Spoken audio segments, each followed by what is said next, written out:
નમસ્કાર મિત્રો, તો આજે આપણે આ શ્રી ખોડિયાર માતાજીનું જે હયાવત ધામ છે એ ઓરડો જે પહેલા બનાવવામાં આવ્યો હતો, એ કયા રાજાએ બનાવ્યો હતો એ વિશે અને ઇતિહાસ વિશે વાત કરીશું. મિત્રો, ઇતિહાસ વિશે વાત કરીએ ને તો જેથી સુમરાએ બેન જાહલને કેદ કરીને ત્યારે બેન જાહલે ચિઠ્ઠી લખી હતી નવઘણને. એ ચિઠ્ઠીમાં શું લખ્યું હતું કે જાહલ ચિઠ્ઠી મોકલે અને વાંચીજે નવઘણ વીર, અરે સિંધમાં રોકી ગલે સુમરે મને હાલવા નોટે હમીર. આ હમીર નામના સુમરાએ મને સિંધમાં કેદ કરી છે અને મને 6 મહિનાનો વધાર આપ્યો છે. બેન જાહલ કહે છે તો સાંભળી લેજે વીરા, જો 6 મહિનાની ઉપર એક બીજ હશે ને તો હું મારા પેટમાં કડાર નાખીને મરી જઈશ, બાકી પણ હું કોઈ દિવસ સુમરાની નહીં થાઉં. માટે મારા વીર નવઘણ મારી વારે આવજે. જેથી તું મારા લગ્ન મંડપમાં આવ્યો ત્યારે તે મને કીધું તું ને કે બેન જાહલ માંગી લે, તે મેં કીધું તું કે મારા વીરા જ્યારે મારે જરૂર પડશે ને ત્યારે હું માંગી લઈશ. તો આજે હું માંગુ છું, મને સિંધમાં સુમરાએ કેદ કરી છે. તું 9 વર્ષનો ધણી છો બાપ નવઘણ,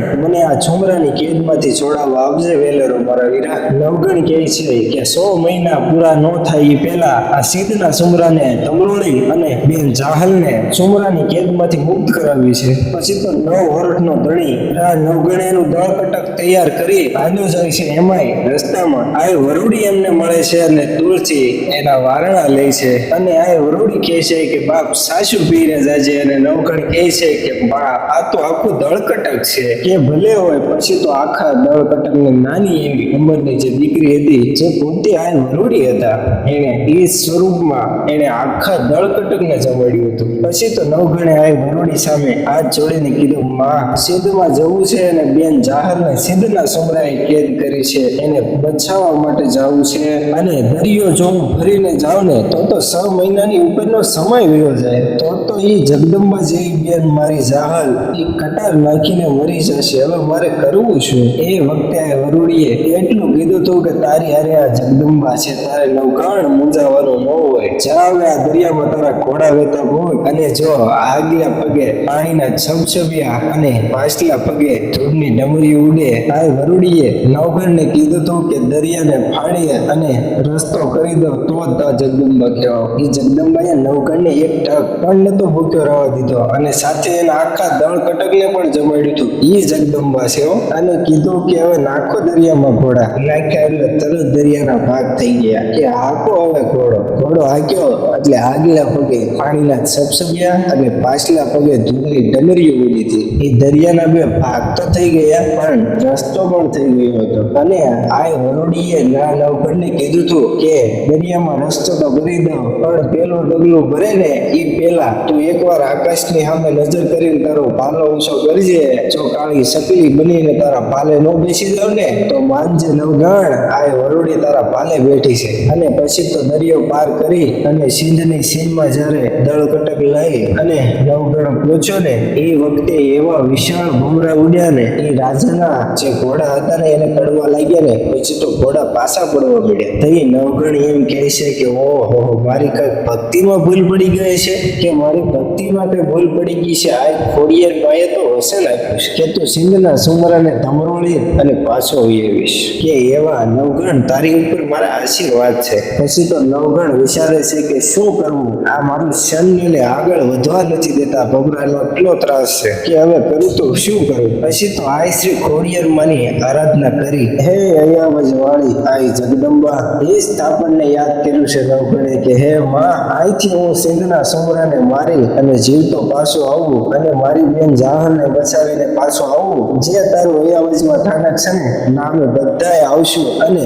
માં તારો ઓરડો બંધાવશું. એટલે તો આ અયાવજના ઓરડા વાળીમાં કહેવાય છે. એટલી જ નવઘણે પ્રાર્થના કરી અને આ શ્રી ખોડિયાર માએ એટલું કીધું કે નવઘણ કે તારી કાંઈ ભૂલ નથી થઈ, કે તું કઈ અફસોસ ન કરતો. જે આ ભમરા છે ને એ ભમરા નથી, એ તો નવઘણ પઠો પીર છે. કે ઈ કોણ? જે પેલાનો રાજવી હતો એ ગોપી છંદ, એનો બીજો અવતાર જે પીર, જે અત્યારે કહેવાય છે પઠો પીર. ઈ જે સિંધનો સુમરો છે ને એનું રાજ્યનું રક્ષણ કરે છે.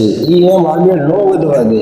એટલે તું જગદંબા આ પીઠણને યાદ કરી અને એટલું કહેજે એટલે તને રસ્તો બતાવશે. જગદંબા પીઠણ આઈને યાદ કરી અને કીધું કે પઠો પીર. ત્યારે જગદંબા પીઠડાએ કીધું કે નવઘણ જ્યારે તું સિંધમાંથી પાછો ફરને ત્યારે જે સિંધની સિકોતર છે ને એ આ જગદંબા છે એને અને પઠા પીરને સાથે લેતો જાજે અને કહેજે કે અમે તમને મીઠા નિવેદ ધરીશું. પછી નવઘણે પઠા પીરને યાદ કરી કીધું કે આ પીઠળે હુકમ આપ્યો છે અને આ સિંધના સુમરાએ મારી બેન ચાહલને કેદ કરી છે. એને નબળું કામ કર્યું છે અને છતાંય તમે એની રક્ષા કરો છો.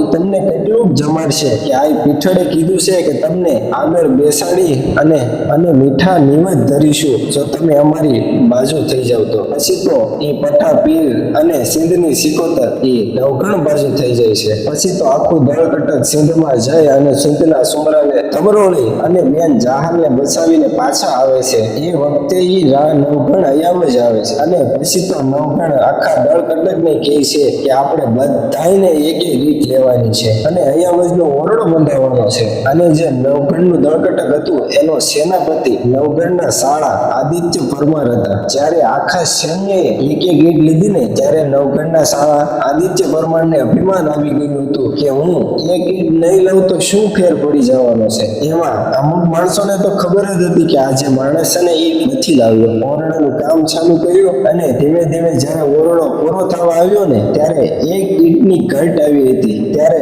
નવઘણ ક્રોધમાં આવીને કહે છે કે બધાને કીધું તું કે માં નો ઓરડો બંધાવવાનો છે એટલે બધાને કીધું તું કે એક ઈંટ ફરજિયાત લાવવાની. કોણ નથી લાવ્યું એ મને જણાવો. ત્યારે સૈનિકોએ કીધું કે રાજા જે તમારા શાળા આદિત્ય પરમાર છે એ જ નથી લાવ્યા. નવઘણને બહુ ક્રોધ આવી ગયો અને આદિત્ય પરમારનું મસ્તક કાપીને જ્યાં ઈંટ ઘટતી ને એ જ જગ્યાએ મસ્તક મૂકવામાં આવ્યું અને આ શ્રી ખોડિયાર માતાજીનો ઓરડો બંધાવવામાં આવ્યો. મિત્રો તમે અહીંયા જાઓ ને તો જે મંદિર છે એના બહાર સિંધના સિકોતરમાંના બેસણા છે અને મંદિરની અંદર પઠા પીરના પણ બેસણા છે અને જે આદિત્ય પરમારનું મસ્તક કાપવામાં આવ્યું હતું એ તમે દિવાલે જુઓ ને તો એના ટેચ્યુ મૂકવામાં આવેલું છે. અને ઓરડો બંધાણો એટલે નવઘણે માતાજીને પૂછ્યું કે માં અમારી માનતા તો પૂર્ણ થઈ ગઈ ને. તો આ શ્રી ખોડિયાર માતાજીએ કીધું કે તારી માનતા પૂર્ણ થઈ ગઈ હોય ને તો જો મંદિરની સામે જે લીમડો છે ને એની ડાળ મીઠી હોય ને તો માનજે તારી માનતા પૂર્ણ થઈ ગઈ છે. તો મિત્રો તમે અહીંયા જાઓ ને તો ના સારી એવી જમવાની સુવિધા છે અને 10 રૂમ બનાવેલા છે. જો તમે દૂરથી આવ્યા હો તો રહેવાની પણ સુવિધા છે. અને લોકેશનની વાત કરીને તો શેત્રુંજીનો કાંઠો છે ને સુંદર મજાનો નજારો છે. તો મિત્રો વિડીયો સારો લાગ્યો હોય તો લાઈક શેર અને સબસ્ક્રાઇબ તો જરૂર કરી દેજો. આવા જ ઇતિહાસના વિડીયો માટે મારી કાઠિયાવાડી યુટ્યુબ ચેનલને સબસ્ક્રાઇબ કરી દેજો અને કમેન્ટમાં જય માં ખોડિયાર લખવાનું ના ભૂલજો.